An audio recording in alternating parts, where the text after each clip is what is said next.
मोला भाई टेंशन हो गया भाई, काबर फरवरी आ गए और फिर 14 फरवरी आने वाला है, फिर चालू हो जाएगी रोज डे, चॉकलेट डे, चूसले डे, फलाना डे, ठिकाना डे। तब तक मैं बैठे बैठे मैं सोचते बहुत कुछ कर लेते हूँ। 14 फरवरी तक एक आज दूरी बन बोला अपन सौतेला बॉयफ्रेंड बना लेते हो, एक आजन बना बहू कर, एक आजन मोल सौतेला गर्लफ्रेंड बन जाती।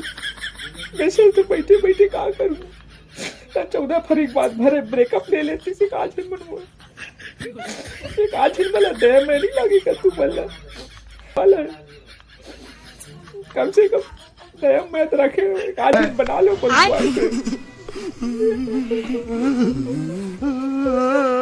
कौन है ये लोग? कहाँ से आते हैं?